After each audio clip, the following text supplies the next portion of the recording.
కాంగ్రెస్ తో పొత్తు పెట్టుకుంది. కాంగ్రెస్ తో పొత్తు పెట్టుకున్న డిఎంకే చాలా ఘోర పరాజయాన్ని చవి చూస్తోంది. సెంచరీ దాటేసింది టీవీకే. రెండో స్థానంలో అన్నా డిఎంకే అండ్ మూడో స్థానంలో డిఎంకే. ఇంద్రా శోభన్ గారు జాయిన్ అయ్యారు, కాంగ్రెస్ సీనియర్ లీడర్. ఇంద్రా శోభన్ గారు, వాట్ డు యు సే? కేరళలో ఉన్న రిజల్ట్ తమిళనాడులో లేదు. తమిళనాడు డిఎంకేకి మీరు అద్భుతమైన సపోర్ట్ ఇచ్చారు. డిఎంకే అక్కడ ప్రభుత్వంలో ఉంది, మళ్ళీ రిపీట్ అవుతున్న అంచనా మీలో ఉండేది. కానీ టీవీకే విజయ్ ఒక ఎన్టీఆర్ మాదిరిగా, ఒక ఎంజీఆర్ మాదిరిగా పార్టీ పెట్టిన తక్కువ కాలంలోనే అద్భుతమైన రిజల్ట్స్ వస్తున్నాయి. పార్టీని సింగిల్ లార్జెస్ట్ పార్టీగా ప్రభుత్వంలో ఏర్పాటు చేసే అవకాశం కూడా కనబడుతోంది. What do you say? మీరు ఎక్స్పెక్ట్ చేశారా ఈ షాక్ కొంత కాంగ్రెస్ పార్టీని కుదేలేలా చేసిందా? ప్యానెల్లో ఉన్నటువంటి సోదరులకు, మీకు అలాగే ఆర్టీవీ ప్రేక్షకులకు గుడ్ మార్నింగ్. తను బేసిక్ గా కొంత ఎగ్జిట్ పోల్స్ అంచనాలు 50-50గా మనం చూడాల్సినటువంటి అవసరం ఉంది ఇక్కడ.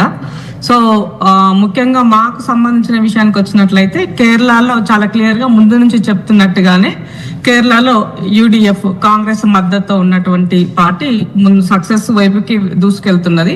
సో దీనికి మనం ముఖ్య కారణాలు కనుక విశ్లేషించుకున్నట్లయితే మాక్సిమం అంటే ఆల్మోస్ట్ ఆల్ ఎవ్రీ ఇయర్ కేరళలో 5 years ఒకరు ఆల్టర్నేట్ గవర్నమెంట్ మారడం అనేది మనం గమనించాము. బట్ లాస్ట్ టైం ఎల్డిఎఫ్ కి కంటిన్యూగా అవకాశం ఇచ్చారు.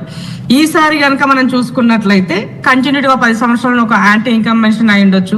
సో ఒక లెఫ్ట్ పార్టీగా విజయన్ గారు కొన్ని విషయాల పట్ల, కొన్ని అంశాల పట్ల కొంత మంచి చేసినప్పటికీ కూడా తను కూడా అందరిలాగా అనేటువంటి ఒక లైన్ కూడా అవినీతి ఆరోపణలు ఎదుర్కొన్నది మనం చూస్తున్నాం. షాకింగ్ ఇన్సిడెంట్ ఇంద్రా శోభన్ గారు, షాకింగ్ ఇన్సిడెంట్ ఏంటంటే కొలతూర్, తమిళనాడు ముఖ్యమంత్రి స్టాలిన్ పోటీ చేస్తున్న కొలతూర్ నియోజకవర్గంలో కూడా ఆయన వెనుకంజలో ఉన్నారు. ఫస్ట్ ప్లేస్ లో ఉన్నారు టీవీకే పార్టీ నుంచి విఎస్ బాబు ముందంజలో ఉన్నారు. He is leading almost with 12,000 votes. 12,000 ఓట్లతో లీడ్ లో ఉన్నారు. స్టాలిన్ వెనకడుగు వేస్తున్నారు, ఆయన వెనకంజలో ఉన్నారు. ఇన్ఫాక్ట్ ఆయన కుమారుడు పోటీ చేస్తున్న 2 నియోజకవర్గాల్లో కూడా ఆయన వెనకడుగు వేశారు, వెనకంజలో ఉన్నారు.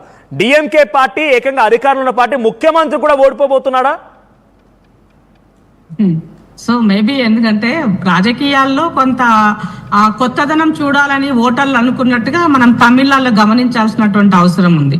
ఎందుకనంటే తను కొత్తగా అప్పుడే రాజకీయాల్లోకి అనుభవం లేనటువంటి వ్యక్తి ఒక పార్టీ పెట్టి ఒక సెక్యులర్ లౌకికవాదం వైపుకి తను ఈ సమాజాన్ని తీసుకెళ్ళాలనుకున్నప్పుడు కొత్త ఓటర్స్, యంగ్స్టర్స్, మహిళలు పెద్ద ఎత్తున తన వైపు అట్రాక్ట్ అయ్యేట్టుగా మనం చూడాల్సిన అవసరం ఉంది. రెండవది ఏంటి అని అంటే మూస పద్ధతి రాజకీయాలకైనా, కుటుంబ రాజకీయాలకైనా కొంత ప్రజలు ఒక భిన్నమైన రిజల్ట్ గా చెప్పినట్టుగా మనం ఇక్కడ గమనించాల్సినటువంటి అవసరం ఉంది. మోర్ ఓవర్ ఏదైతే తను తమిళనాడుకి సంబంధించిన దాంట్లో విజయం తీసుకున్నటువంటి దాంట్లో ఇక్కడి కొన్ని సంక్షేమ పథకాలు, ఉచిత బస్సు అయి ఉండొచ్చు, అట్లాగే రైతులకి 5 లక్షల వరకు తను ఫ్రీగా వాళ్ళకి రుణమాఫీ చేస్తానని చెప్పినటువంటి అంశాలు అయి ఉండొచ్చు. అట్లాగే ఒక సామాజిక సిద్ధాంతాన్ని ముందుకు తీసుకెళ్లిన అంశం అయి ఉండొచ్చు. అట్లాగే మహిళలకి 2,500 రూపాయలు ఆర్థిక సహాయం అని చెప్పే విషయం అయి ఉండొచ్చు. వివాహ సమయంలో వాళ్ళకి 8 గ్రాముల బంగారం కూడా ఇస్తానని చెప్పిన అంశం అయి ఉండొచ్చు. సో ఇట్లా తను కొన్ని భిన్నమైనటువంటి, ముఖ్యంగా ఎడ్యుకేషన్ కి సంబంధించినటువంటి దాంట్లో పిల్లలకి, వాళ్ళకి నిరుద్యోగులకి సంబంధించిన దాంట్లో ఒక ఆర్థికంగా ఒక బెనిఫిట్ చేయడం అంటే ప్రభుత్వ పాఠశాల చదువుకునేటువంటి పిల్లలకి, తల్లులకి సంరక్షణకు ఈ ఏడాదికి గవర్నమెంట్ స్కూల్లో చదువుకున్న వాళ్ళ పిల్లలకి 15,000 ఆర్థిక సాయం అందిస్తామని చెప్పడం అయి ఉండొచ్చు. ఒక ట్రాన్స్పరెంట్ పాలన, అకౌంటబిలిటీ వైపు నేను ఉంటానని ఒక క్లీన్ ఇమేజ్ ఇస్తానని చెప్పినటువంటిది అయి ఉండొచ్చు.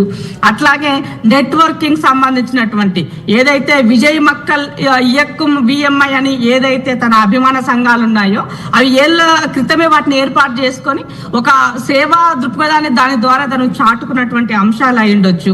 సో ఇట్లా మనం చాలా విషయాలు కనుక గమనించినట్లయితే తమిళనాడులో ఎప్పుడూ కూడా వాళ్ళ యొక్క స్థానికతకు సంబంధించి, భాషకు సంబంధించి ఉన్నటువంటి కట్టుబాట్లు ఏదైతే ముందుకు వస్తుందో ఆనాడు కరుణానిధి నుంచి తర్వాత జయలలిత గారి నుంచి ఏదైతే కంటిన్యూటీగా సాంప్రదాయంగా, కానీ ఎన్ని మాటలు చెప్పినా ఏం చెప్పినా ముఖ్యమంత్రి కూడా తన స్థానాన్ని కోల్పోతున్నాడు అంటే ఎలా చూడాలి? ముఖ్యమంత్రి తన యాంటీ ఇన్కంబెన్షన్ చాలా క్లియర్ గా, క్లారిటీగా మనకి అక్కడ కనబడుతుందని చెప్పాల్సిన అవసరం ఉంది. సో ఇక్కడ కాంగ్రెస్ డిఎంకేతో కలిసి పనిచేసినప్పటికీ కూడా కొన్ని విషయాల్లో సంక్షేమ పథకాలకి సంబంధించి స్టాలిన్ గారు తన డెవలప్మెంట్ చేశారు. చాలా అంశాల్లో ఒక సానుకూలత ఉన్నది. ఒక బీసీగా తను ఆ సామాజిక కోణాన్ని కూడా తను డెవలప్ చేశారు.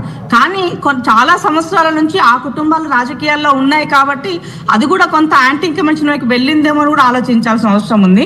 అట్లాగే తన కొడుకుని అప్పుడే ఫస్ట్ టైం అయినప్పటికీ తనని డిప్యూటీ సీఎం గా కూడా తీసుకుని ఉన్నారు. సో సమాజంలో మార్పు అన్నది కనబడడానికి ముఖ్య కారణాలు అంటే సాంప్రదాయంగా ఓటు వేసే ఎవరైతే 50-60 ఉంటారో వాళ్ళు ఎలాగో వాళ్ళకి ఓటు వేస్తున్నారు. బట్ యంగ్స్టర్ అయినటువంటి 40 ఇయర్స్ లోపు ఉన్నటువంటి వాళ్ళు 18 ఇయర్స్ లో వచ్చిన కొత్త ఓటర్లు కొంత మార్పు కోసం పనిచేసినప్పుడు ఇవన్నీ మనకి పనికొస్తాయని చెప్పాల్సిన అవసరం ఉంది. మోరవర్ అక్కడ బీజేపీ చాలా పెద్ద ఎత్తున నుంచి ముందు నుండి కూడా విజయన్ పైన కొంత కట్టడి కూడా వాళ్ళు చేసేటువంటి ప్రయత్నం కూడా అక్కడ చేస్తున్నారు. సో ఇది కూడా తన కొంత సానుకూలతంగా ఇక్కడ మళ్ళీ ఉండొచ్చు అనేసి మనం చెప్పాల్సిన అవసరం ఉండింది. సో ఒక ముఖ్యమంత్రి స్థాయి నాయకుడు ఒక సామాజిక కోణంలో డెవలప్ చేయాలి, ఈ వర్గాలు ఉండాలి అని అనుకున్నటువంటి నేపథ్యంలో తను కూడా వెనకంజలో ఉండడం అనేది కొంత బాధాకరమైన విషయమే. అట్లీస్ట్ గెలిచని ఉండాలి. బట్ ఏమవుతుందో మనం చూడాల్సినటువంటి అవసరం ఉంది వాటికి సంబంధించిన దాంట్లో. అట్లాగే సినీ ఫీల్డ్ కి సంబంధించి ఇప్పుడు తమిళనాడు రాజకీయాలు మీరు గమనిస్తే వచ్చిన వాళ్ళంతా కూడా సినీ ఫీల్డ్ రిలవెంట్ గా ఉన్నటువంటి వాళ్ళే ఉన్నారు ఇప్పటి వరకు కూడా.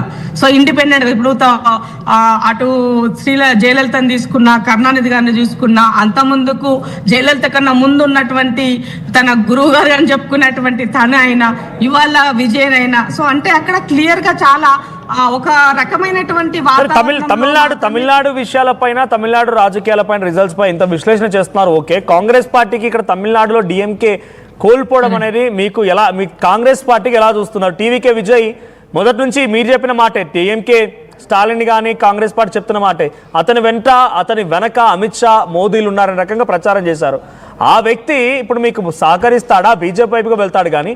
సో మీకు ఇది ఒక బిగ్గెస్ట్ లాస్ అని చెప్పాలి. సౌత్ ఇండియాలో కూడా చిన్నగా మెల్లగా తమ అనుకూలస్తులతోనో తమకు సంబంధించిన సపోర్టర్స్తోనో బీజేపీ ఎంట్రీ ఇచ్చింది కదా. తమిళనాడులో కూడా ఎక్కడైతే ప్రజలు అలౌ చేయరో ఆ చోట మీరంటున్న మాట నిజమైతే టీవీకే విజయ్ రూపంలో బీజేపీ ఎంట్రీ ఇచ్చింది అనుకుంటుందా కాంగ్రెస్ పార్టీ? ఇప్పుడు నేను రెండు రకాలుగా చూడాల్సినటువంటి అవసరం ఉంది. ఇక్కడ అనూహ్యంగా అన్నా డిఎంకే సెకండ్ ప్లేస్ లో ఉంది. అసలు దాన్ని ఊసే ఎక్కడ లేదు. సో కాబట్టి ఇవన్నీ కూడా ఇప్పుడే మాట్లాడితే వేగ్గా ఉంటదేమో నేను అదేం మాట్లాడట్లేదు. కొంచెం మనం వేచి చూసి కొంత విశ్లేషణ తర్వాత ఆ లైన్ మాట్లాడితే బాగుంటుందనే ఉద్దేశంతో ఆగున్నాను. ఇక్కడ భారతీయ జనతా పార్టీ చాలా క్లారిటీగా దక్షిణ రాష్ట్రాలకు సంబంధించినటువంటి దాంట్లో ఇవాళ ఈ రాష్ట్రం నుంచి ముఖ్యమంత్రి రేవంత్ రెడ్డి గారు అలాగే స్టాలిన్ గారు చాలా స్ట్రాంగ్ గా బలంగా వాళ్ళు మొన్న దొడ్డిదారిన తీసుకురావాలనుకున్నటువంటి డీలిమిటేషన్ దానికి సంబంధించి మహిళా బిల్లు పేరు పెట్టేసి చేసినటువంటి కుట్రని పసిగట్టి వీళ్ళు గట్టిగా నిగదీశారు కాబట్టి ఆ బిల్లు అనేది వీగిపోయింది అక్కడ దాంట్లో. సో వాళ్ళు చేయలేకపోయినారు కాబట్టి చాలా సీరియస్ గా. సో ఒక సందర్భంలో బీజేపీ విజయంతో కలిసి పొత్తులో వెళ్ళాలని కూడా ఆలోచన వాళ్ళు చేసి ఉన్నారు. అది కలిసిపోవడం వల్ల విజయ్ నష్టపోతా అని గ్రహించి విజయ్ కలవకపోవడం అనేది మనం చూడాల్సిన అవసరం ఉంది. సో అల్టిమేట్ గా భారతీయ జనతా పార్టీకి ఎప్పుడైనా కూడా కాంగ్రెస్ రావద్దు, కాంగ్రెస్ తో ఉన్నటువంటి వాళ్ళు రావద్దు. ఆ తర్వాత ఎవరున్నా వాళ్ళకి ఫరక్ పడదు. ఎందుకంటే ఆ తర్వాత వాళ్ళు వస్తే వాళ్ళతో కలిసి తర్వాత వాళ్ళని ఎట్లా పొందబెట్టాలో వాళ్ళకి బాగా ఐడియా ఉంటుంది బీజేపీ వాళ్ళకి. వాళ్ళ రాజకీయాలు కొనసాగుతాయి. ఇంకొక షాకింగ్ థింగ్ ఏంటంటే వెస్ట్ బెంగాల్ వెళ్దాం ఇంద్రశోభన్ గారు. వెస్ట్ బెంగాల్ కి సంబంధించిన దాంట్లో కూడా తను కంటెస్ట్ చేస్తున్న నియోజకవర్గం భవానీపూర్ లో మమతా బెనర్జీ వెనుకంజలో ఉన్నారు. సువేందు అధికారి సుమారుగా 15,000 పైచిలకు ఓట్లతో లీడ్ లో కొనసాగుతున్నారు. సో ఇప్పుడు రిజల్ట్స్ ఎలా చూడాలి? ఇది కూడా ఒక షాకింగ్ రిజల్ట్స్ అని చెప్పాలి. ఈ రిజల్ట్స్ ఇంపాక్ట్ కాంగ్రెస్ పార్టీ పైన చాలా తీవ్రంగా పడబోతోంది. బికాస్ మీకు కేరళలో వచ్చిందని సంతోషించే లోపు తమిళనాడు పోయింది, మీకు సపోర్టివ్గా ఉన్న డిఎంకే పోయింది, వెస్ట్ బెంగాల్లో బీజేపీ రాబోతోంది. అక్కడ మీకు కేవలం 3-4 స్థానాలు మాత్రం. అస్సాం బీజేపీ, పుదుచ్చేరిలో బీజేపీ. సో ఇట్లా ఎలా చూడాలి? 5 రాష్ట్రాల్లో ఎన్నికలు జరిగితే ఒక చోట మీకు సానుకూలంగా ఉంది, 4 చోట్ల మీరు డిజాస్టర్ని ఎదుర్కోబోతున్నారు. ఇప్పుడు నేనేం చెప్పాలనుకుంటే భారతీయ జనతా పార్టీ ఎక్కడైతే కాంగ్రెస్ పార్టీ కాస్త తన మిత్రవర్గాలైనా తనైనా బలంగా ఉందో ఆ ఉన్న దగ్గరలో మమ్మల్ని చంపే ప్రయత్నంలోని భాగంగానే రకరకాల కుట్రలు, ఓటు ఉన్నటువంటి వారికి ఓటు లేకుండా చేయడము, సర్ పేరుతోటి పూర్తిగా ఆ రాజ్యాంగాన్ని కుళ్ళబడచడము, దానితో పాటుగా వాళ్ళకు ఉన్నటువంటి ఎప్పుడు వాడేటువంటి కమ్యూనల్ అస్త్రాలు అయి ఉండొచ్చు. దానితో పాటు ఈవీఎంస్ పైన కూడా మనము డౌట్ పడే పరిస్థితి కూడా ఇక్కడ కనబడుతుంది. మీరు గమనించినట్లయితే నేను ఇప్పుడే మాట్లాడుతా చూసారా, వాళ్ళు గెలిచారు కాబట్టి ఓడిపోయారు కాబట్టి ఇది మాట్లాడుతున్నారని అంటారు. బట్ ఈ సొసైటీలో ఎలక్ట్రానిక్ సంబంధించినటువంటి ఓట్ బ్యాంక్ వద్దు అని ఎప్పటి నుంచో మొత్తుకుంటున్నాము. అది బ్యాలెట్ ద్వారా రావాలి అని అడిగినా కూడా దానికి ఎక్కడా కూడా వాళ్ళు మొగ్గు చూపే ప్రయత్నం కనబడతలేదు. సో ఇట్లా రకరకాలమైనటువంటి వాటితో ఏమంటారు, కర్ణుడి సావుకు 1,00,000 కారణాలు అన్నట్టుగా భారతీయ జనతా పార్టీ గెలుపు కోసము, కాంగ్రెస్ ఓటమి చేయడం కోసము, తన అస్తిత్వాన్ని పూర్తిగా లేకుండా చేయడానికి చాలా కుయుక్తులతోటి చేస్తున్నారని చెప్పాల్సిన అవసరం ఉంది. వెస్ట్ బెంగాల్లో ఒక మహిళా నాయకత్వాన్ని ఆమె చాలా ధీటుగా వీళ్ళపైన పోరాటం చేసింది. కానీ అక్కడ మనం గమనించాల్సింది ఏంటంటే స్వయంకృత అపరాధం మమతా దీది చాలా ఉంది. అక్కడ భారతీయ జనతా పార్టీకి ఇవాళ ఆ స్కోప్ పెరగడానికి కారణం కూడా ఆమె యొక్క అపరాధమే, స్వయంకృత అపరాధం అని చెప్పాల్సిన అవసరం ఉంది. అక్కడ కాంగ్రెస్ పార్టీ ఇండిపెండెంట్ గా పనిచేసింది, ఇండిపెండెంట్ గా పోటీ చేసింది.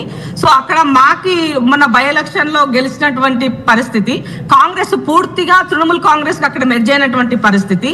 సో మమతా దీది చేసినటువంటి వాటి వల్ల కమ్యూనిస్టులు కానీ, కొంతమంది హిందుత్వం అని చెప్పుకునేటువంటి కొద్ది వ్యక్తులు కానీ ఆమె యొక్క దాడులకు, ఆమె అరాచకానికి, గుండాగిరికి భయపడి కొద్దిమంది అవసరమైతే ఏదైతే ఏమైంది ఈమె మారితే చాలు ఉన్న దానికోసం బీజేపీకి అక్కడ మద్దతు చెప్పాల్సిన పరిస్థితి ఏర్పడింది. అట్లాగే ఒక ప్రధానమంత్రి స్థాయిలో ఉండి నరేంద్ర మోదీ గారు అక్కడే ఉండి, అమిత్ షా గారు అక్కడనే ఉండి ఒక 2 లక్షల ఏమంటారు బలగాలని అక్కడ మోహరింపచేసి